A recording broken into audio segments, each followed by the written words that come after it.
Olá pessoal, Eric DK, analista político falando direto de Brasília. Hoje a gente vai mudar um pouco o cenário, está começando o ano, então a ideia desse cenário é trazer muita energia boa para 2022, muita positividade aí para vocês em 2022, um ano que vai ser bastante puxado aí no que diz respeito a essa questão da política e também da economia. Então, já dentro desse cenário aqui, direto de Brasília ainda, a gente vai começar o nosso primeiro Bullet da semana e nesse programa a gente vai trazer o economista-chefe da Alfa Investimentos, Said Santana, para a gente falar um pouquinho do como é que ele viu o ano passado, o que a gente teve aí como os principais destaques. Depois, naquele tradicional segundo momento, a gente vai falar também do que se espera na economia, no mercado financeiro e na política nesse próximo ano. Tudo bem, Said? Seja bem-vindo ao nosso programa. Muito obrigado, Eric. Agradecimento aí pela oportunidade, né, de batermos um papo a respeito de um assunto tão importante para todos nós brasileiros, num momento tão especial.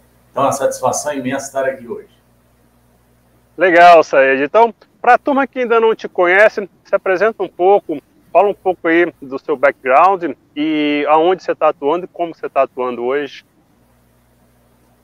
Eric, eu sou economista formado pela Federal de Viçosa, já tenho uns 10, 12 anos de formado, tenho 18 anos de mercado financeiro, economia realmente por paixão pelo mercado financeiro.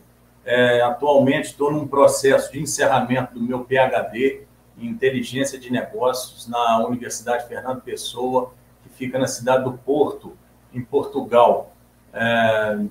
O trabalho hoje que nós exercemos dentro da Alfa é voltado tanto para a teoria de pesquisa econômica, né, tentando antecipar alguns fatos e municiar os investidores para não serem pegos de surpresa, né? Então, todo o trabalho que eu venho tentando desenvolver ao longo desses anos, não só de sobrevivência na Bolsa, mas também com essa parte teórica dentro das ciências econômicas, que nos ajuda demais, ajuda muito e dá um suporte importante para todos os investidores.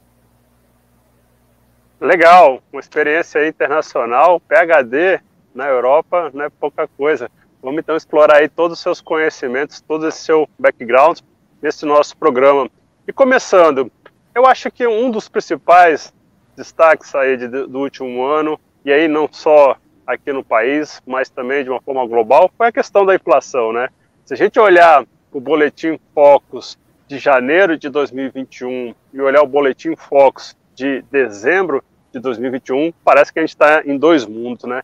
Explica para a gente o que aconteceu nesse período e quais foram os fatores aí para uma mudança tão radical no que diz respeito tanto à inflação quanto à questão da taxa Selic. Eric, essa pergunta é muito pertinente, esse debate, por conta, e vou retroceder a 2014, quando foi uma segunda eleição do governo Dilma. Foi um momento muito turbulento para a economia brasileira e, naquele momento, eu fiz essa pesquisa que você acabou de citar aí. Fiz as comparações do Boletim Focus de 2003 até aquele ano, comparando janeiro, o primeiro boletim da primeira segunda-feira do ano, e comparando com o resultado efetivo no final do ano. Então, geralmente, a discrepância entre o previsto e o efetivo era muito grande, né? E esse ano não foi diferente. Então, se a gente desce para o Banco Central, para a mediana ali do mercado, alta, baixa ou estabilidade, mesmo com essas três opções disponíveis, o mercado erraria. Então, é um cenário assim, de previsão, é muito desafiador realmente, mas ainda mais tratando de um ano para uma economia tão complexa que é o caso do Brasil. Então, a inflação realmente o que o estetoscópio está para o médico, a inflação está para o economista. Então, ela é principal indicador aí, nosso aí, que a gente tem que monitorar. Legal, mas a que se deve essa discrepância de janeiro para dezembro? Na sua avaliação, o que foi um turning point e em que momento houve esse turning point, principalmente no que diz respeito a essa questão da Selic, que vem acompanhando ali justamente a temperatura da inflação? Na verdade, não foi esse ano que esse cenário foi construído. Quando houve a eleição do atual governo, o que foi mais ou menos projetado? Vamos reduzir gradativamente a taxa de juros. Para isso, a gente conseguir fôlego para aprovar as reformas estruturais. O governo conseguiu emplacar a reforma da Previdência legal e depois a taxa Selic começou a cair com isso. Só que nesse meio caminho veio a pandemia. E com a pandemia, tanto o foco político, o foco financeiro e o foco econômico se voltou para a pandemia. E aí as reformas ficaram paradas. Não houve mais reformas estruturais, robustas, dentro do governo. E aí, com a taxa de juros de 2 e poucos por cento, a ideia era, vamos fazer a reforma agora, que aí com essa taxa de juros menor, a gente subiria isso pouco. Só que não houve, saiu tudo fora do esquadro por conta da pandemia.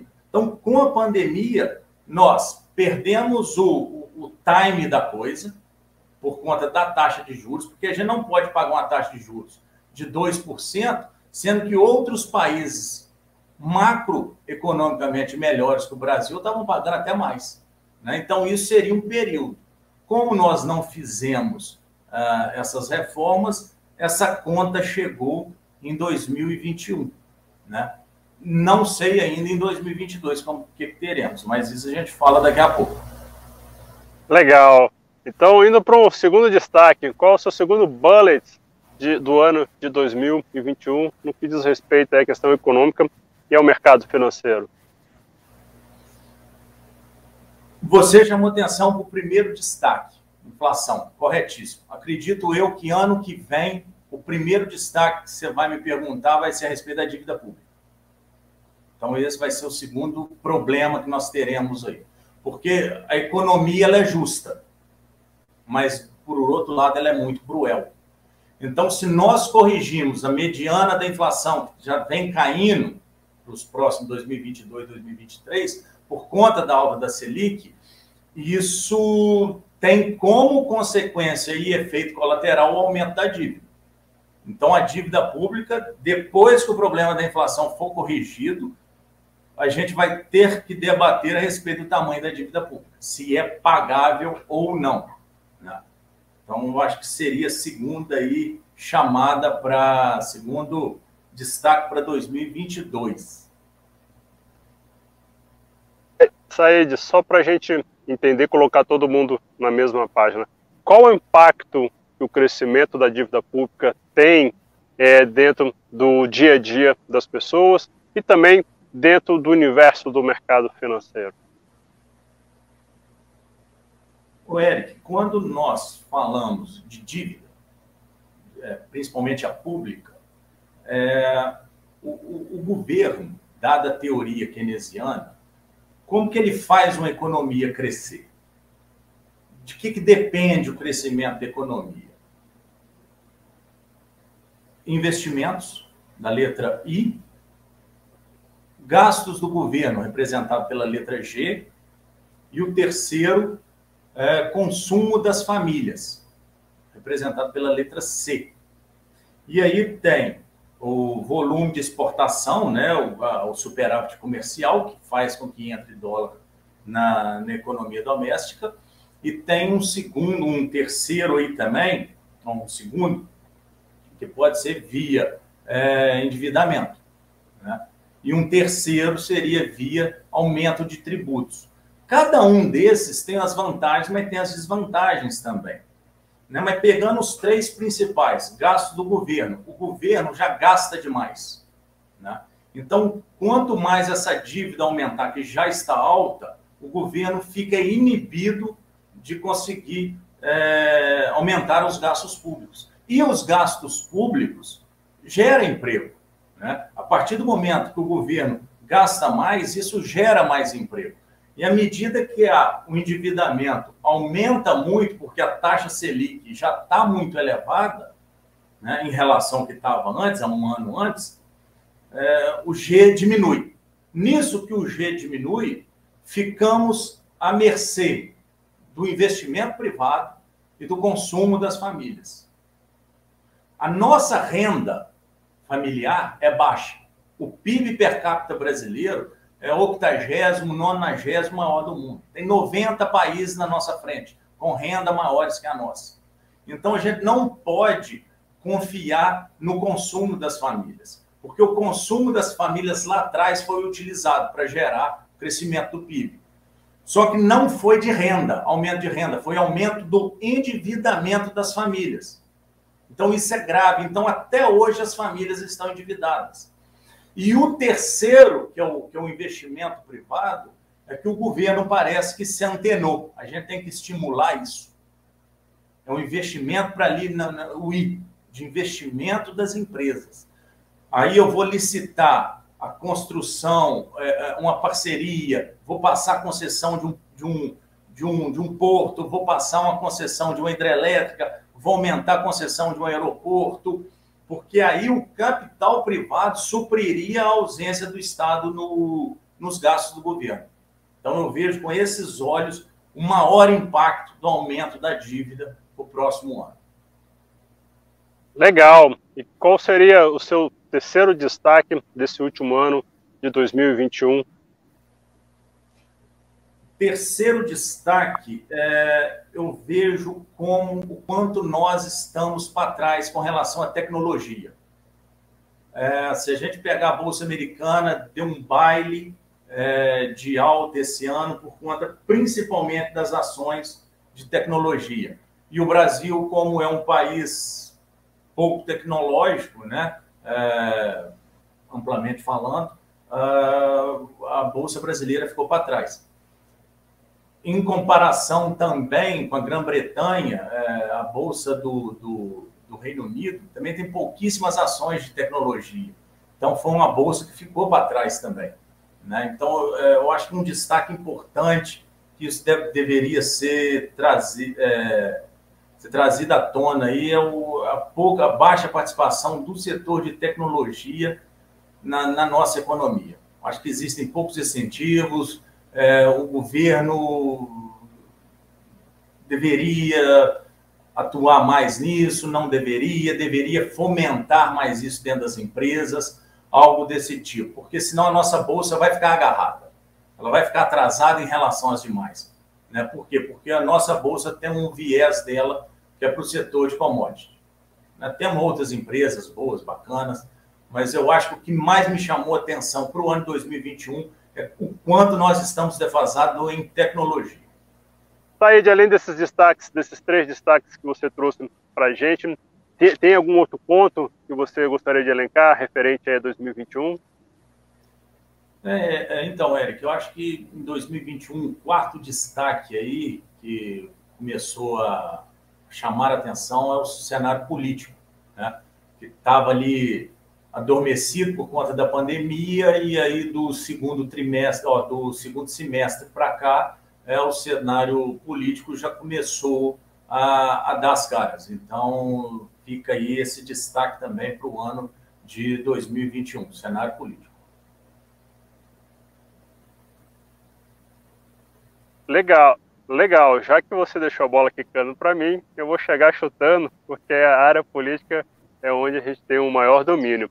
E dentro da política, eu acho que os principais destaques foram algumas questões, em alguns momentos aqui em Brasília, que a gente viu de um tensionamento muito grande entre as instituições, a gente viu muito embate do presidente da República com alguns setores do judiciário, a gente chegou até a ver algumas movimentações no sentido aí, de colocar em xeque, por exemplo, as urnas que vão ser utilizadas no ano que vem, durante as eleições. E a gente viu que, ao mesmo tempo que houve alguns embates nesses dois flancos, e às vezes até o Congresso aí colocando, ele tentando se colocar como algodão entre esses cristais. Houve uma reação do judiciário nesse sentido das urnas. Do meio do ano para o final do ano foram feitos vários novos testes para as novas urnas, para tentar tranquilizar toda a sociedade com relação aos resultados que a gente deve ver ali no final de outubro. Então, esse acho que é um grande destaque. A gente teve muito conflito dentro do âmbito institucional. Isso criou muita volatilidade no mercado financeiro em vários momentos, em várias discussões que acabaram se tornando públicas ou pelos jornais ou por declarações em alguns eventos. E a gente deve ver, então, uma retomada disso em 2022, infelizmente. Porque essa, de certa forma, tem sido, sim, uma agenda do atual presidente, questionar as urnas eletrônicas, mas a gente já viu que já tem uma vacina sendo construída aí, uma vacina sendo colocada, que é justamente tem sido feito vários testes que depois têm sido publicados para todo mundo então ficar tranquilo com relação a 2022. Esse é um dos primeiros destaques da política que eu trago para vocês. Eu acho que o segundo destaque foi o ano de votação.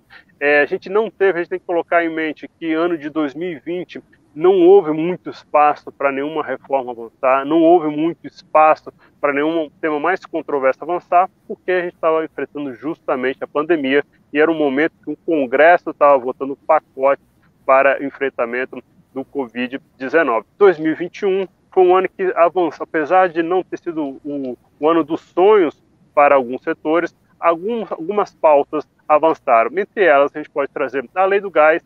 A Lei do Gás ampliou aí a participação do privado dentro do setor. A gente tem a Eletrobras, foi aprovado a privatização da Eletrobras dentro do Congresso, um tema que já vinha se arrastando há muito tempo, desde do Michel Temer. A gente teve mais recentemente a questão dos portos, que foi a BR do Mar, que de certa forma vai trazer também mais oxigênio financeiro para o setor portuário. Então, dentro de algumas questões micras, a agenda econômica, a agenda do Paulo Guedes avançou. É verdade que no meio do caminho existia um teto de gasto, e esse teto de gasto foi, de certa forma, extrapolado, fizeram um puxadinho quando criaram a PEC dos precatórios. Ali abriu um precedente, porque mudou a regra do teto, criaram uma forma de expandir os gastos, um pouco que o Said comentou ali nos destaques dele, e isso a gente vai ver então ser efetivado em 2022. O fato é que, com a mudança no teto, abriu-se um precedente e na cabeça do investidor fica sempre aquela dúvida: opa, será que toda vez que o governo precisar de recurso, ele vai recorrer à mudança no teto de gasto, um teto de gasto que até então não tinha sido tocado? Então, esse é o segundo destaque da política que eu trago para vocês. E o terceiro destaque é a questão da antessala das eleições de 2022. A gente já viu muita movimentação na política nessa reta final do ano. Algumas votações, inclusive dentro do Congresso, foram contaminadas já tendo como base a disputa de 2022, a disputa deste ano. E eu falo para vocês, ali foi uma antessala, os movimentos começaram a ser feitos, começaram a ser colocadas algumas peças na chamada terceira via, que deve decantar aí, eu acredito que deve até aglutinar a turma ali na frente, essa turma da terceira via. Então, foi um ano em que a gente teve muito embate institucional, muita volatilidade em razão disso. Tivemos um turning point na agenda econômica com a PEC dos precatórios, que mudou o teto de gasto, e começamos a ver a grande movimentação ali do ex-presidente Lula, do atual presidente Bolsonaro e da turma da terceira via para essa disputa agora de 2022. Acho que basicamente esses são os principais destaques, e a gente vai entrar agora no segundo momento do programa, que é olhar para frente, é olhar a partir do dia 2 o que esperar deste ano, e eu volto para você, Said, o que a gente pode esperar, quais são os 3 destaques que você traz para a gente, olhando agora para frente, olhando a partir de janeiro até dezembro, o que esperar aí no ponto de vista aí da questão econômica e também da Bolsa de Valores.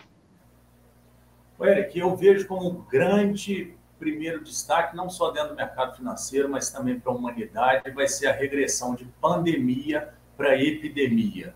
Então, isso vai ser aí, eu acho que um dos grandes norteadores para qualquer área, seja política, seja para os gastos do governo, para qualquer planejamento, vai ser a regressão da pandemia para uma epidemia. Né? Então, acho que esse será o nosso maior trunfo de 2022. Né? Isso em todos os cenários vai impactar a Bolsa de Valores, viagens, governos, ministérios da saúde, os bancos centrais com relação a manter a estabilidade e o poder de compra das moedas. Então, essa questão vai com um elevado grau de certeza, mesmo que já seja esperado, vai impactar de uma maneira muito positiva, até psicologicamente, todos nós, como pessoas, como trabalhadores, como chefes de família, né? Eu acho que sim, esse é o maior destaque aí para o ano de 2022. Deixa eu pegar esse gancho que você colocou, colocando na perspectiva econômica. Há a tendência aí de uma retomada do aquecimento econômico de uma forma geral, com essa reabertura aí da economia, né? Como é que você vê, qual o grau de velocidade disso que você enxerga e qual o impacto disso também na inflação? Porque uma vez a gente retomando, isso pode também ter reflexo nessa questão da inflação que a gente falou no bloco anterior. Ô, Eric, a primeira questão é saber o tamanho da ferida. Então, a gente está vendo hoje, porém, que hoje nós temos ainda um cenário de pandemia. Isso exige um grau de acompanhamento muito grande, um nível financeiro muito grande também por parte de todos os governos, né? Estados Unidos, Reino Unido, Europa toda, zona do euro, todos os países enfrentando o problema da inflação. Então, assim que nós tivermos essa regressão de pandemia para epidemia, que aí a gente vai conseguir estabelecer cenários mais plausíveis.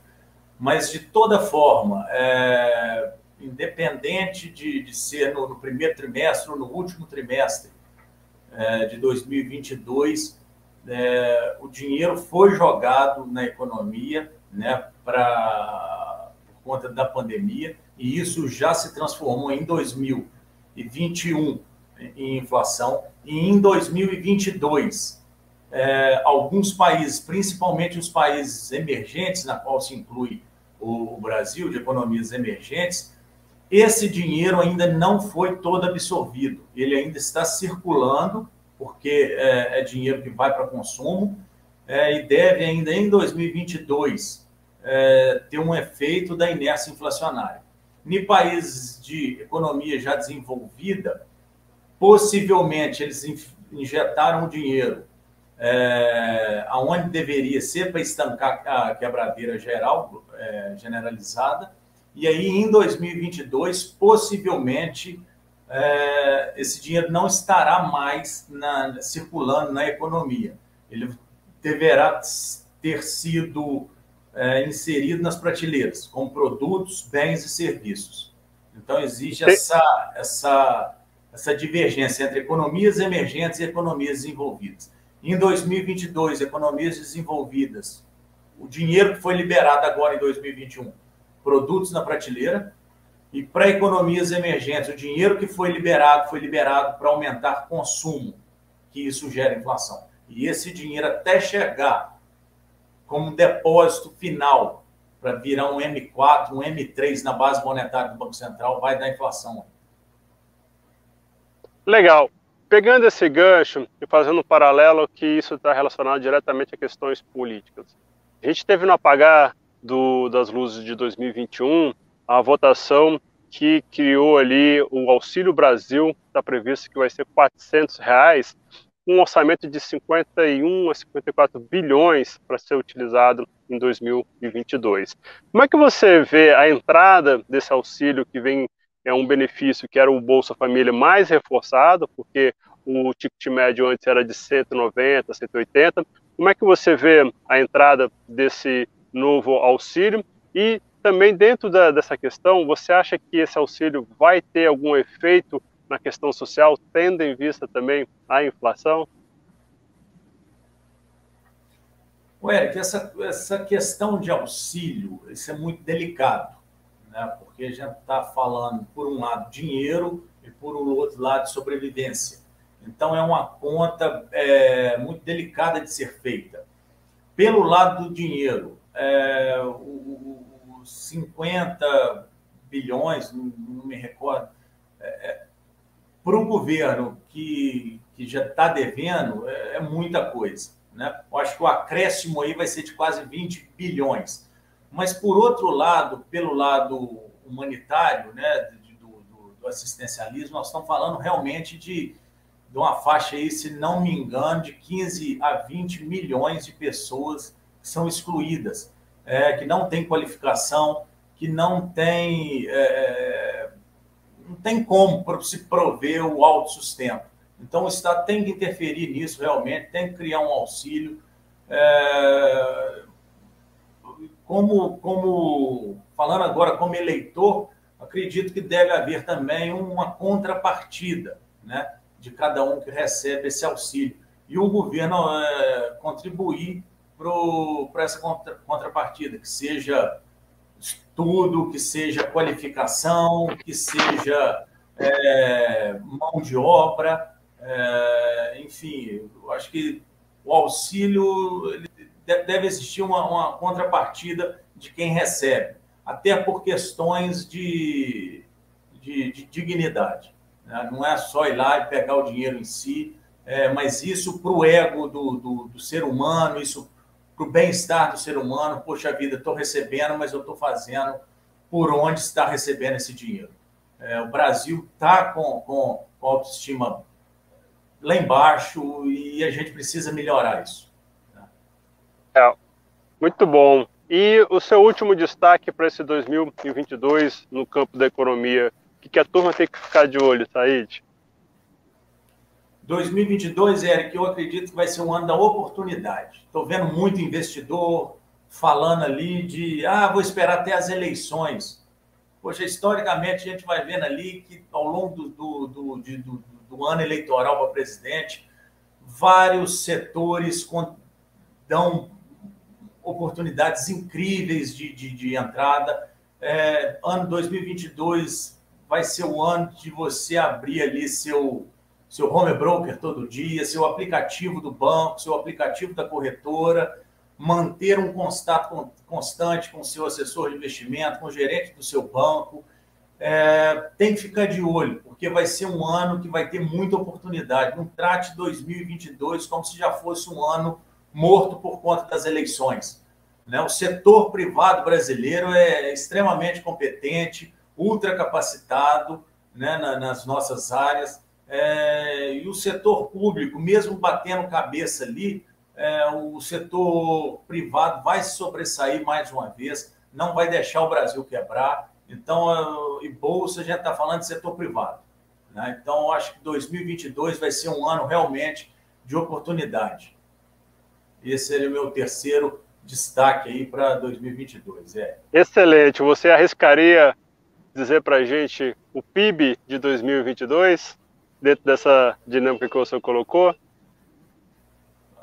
Eric, PIB, eu acredito que vai depender mais da inflação, porque a gente pode ter um PIB alto, né, uma inflação maior ainda.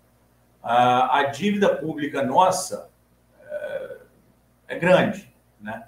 E o governo, ano que vem, vai ter que arrumar alguma estratégia para arrumar isso aí, né? Não sei se vai ser via reserva cambial, não sei se vai vir via desvalorização do dólar, que aí elevaria a nossa reserva cambial, diminuiria a nossa dívida líquida. Então, acredito que antes da gente tentar ali chegar no PIB, tentar chegar na inflação. Acho que a inflação que vai ser o norte, né? Porque realmente a inflação infla o PIB. Então, se a gente inflar, a gente engrandece a economia, mas o ato de inflar é somente ar, não é produto na prateleira. Então, por isso que a inflação, eu prefiro arriscar alguma coisa no sentido de inflação do que no de PIB.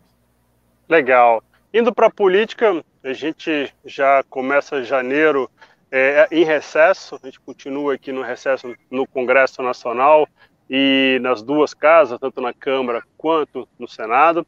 Depois a gente tem ali um fevereiro bastante truncado, porque a gente vai ter carnaval, né, Saíde? É um carnaval que vai ser um pouquinho mais tarde, é um carnaval que vai estar ali no final de fevereiro, mas as coisas vão começar a esquentar mesmo, as coisas vão começar as peças vão começar a ficar mais nítidas a partir de março, porque vai ser a partir de março que alguns governadores vão começar a se movimentar para deixar o governo e disputar depois a reeleição. Eles precisam deixar a cadeira para disputar essa reeleição, e isso envolve também os parlamentares, também envolve os redutos eleitorais dos deputados e senadores. Então, eu acredito que o mês de março, Saíde, vai ser um mês de muita decisão, inclusive no que diz respeito às questões que envolvem os candidatos da terceira via. Eu acredito que muitos deles já vão deixar aí a candidatura e vão começar a sinalizar um maior apoio para quem estiver despontando nas pesquisas, e depois a gente vai ter ali o mês de abril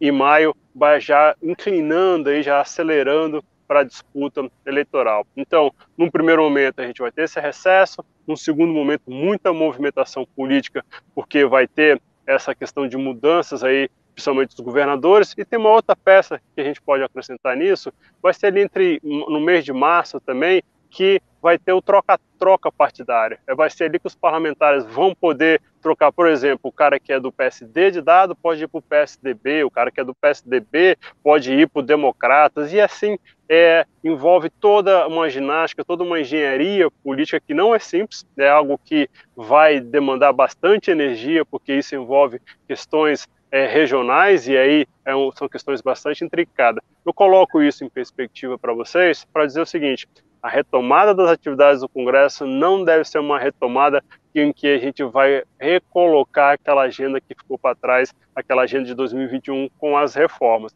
Reforma esse ano, esquece, gente. Reforma esse ano vai ser muito difícil de avançar. Então, a gente já vai começar bastante embolada aí nessas questões políticas que envolvem a eleição nacional e também as eleições regionais em 2022. Esse é o principal destaque. Eu acredito que a gente vai ter uma eleição bastante dura, a gente vai ter uma eleição bastante polarizada. E, Saíde, a minha grande questão vai ser como acompanhar essa eleição, tendo em vista que muitas pesquisas vão surgir, e hoje, Saíde, muitas delas também, que já existem, são bastante questionáveis. Então, uma pergunta que todo mundo me faz: mas, Éric, como é que a gente mede, então, o termômetro durante a eleição? Isso a gente vai ter que construir também.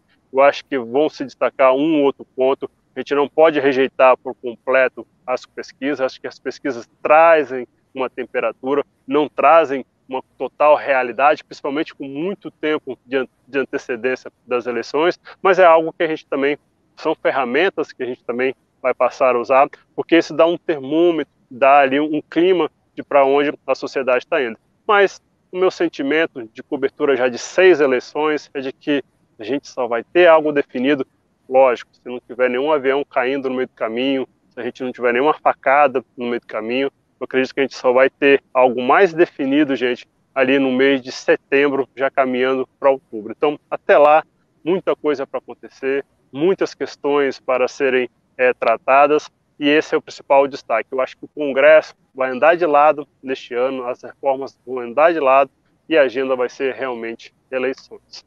Bem, esse é o nosso primeiro bullet do ano, o primeiro programa de 2022. Saíde, muito obrigado pelo seu tempo, muito obrigado por abrir esse ano aqui conosco, e eu deixo aqui o espaço para suas considerações finais. Éric, eu que agradeço aí a BMC News pela oportunidade desse bate-papo, desse encontro. É sempre satisfatório falar de economia para os brasileiros, para todos os telespectadores da BMC News. E só fazendo um complemento, né, do caminho político, a autonomia do Banco Central, né, também diminui um pouco o espaço do nervosismo econômico, né? O Banco Central agora pode ser considerado como um quarto poder, né? de manter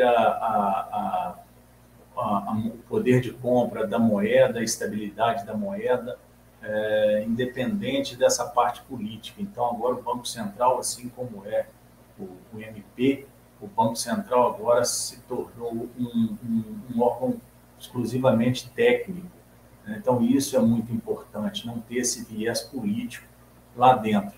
Então, acho que dentro do cenário político, isso também influencia muito para nós como economistas, como repórteres, como investidores, né? Então, mais uma vez, muito obrigado, Eric, pela oportunidade. Obrigado a BMC News. Foi uma satisfação falar com vocês aqui hoje. Obrigado demais, Said. Muito bem lembrada a questão da autonomia do Banco Central, que também está no pacote ali de votações de 2021. Também Paulo Guedes vai poder colocar aí como uma das pecinhas que ele conseguiu encaixar em 2021. Pessoal, vocês que estavam acostumados a gente fazer esse programa sempre de dentro do Congresso, a ideia foi fazer nesse cenário diferenciado mesmo, como eu disse no início do nosso programa, para trazer uma energia muito positiva aí para vocês em 2022. 2022 que vai ser bastante arrastado, porque a gente vai ter eleição, mas também, como o Said falou, com muitas oportunidades, com muitas questões importantes. Fico por aqui, desejando a todos um ótimo 2022 e vamos em frente. Estamos por aqui.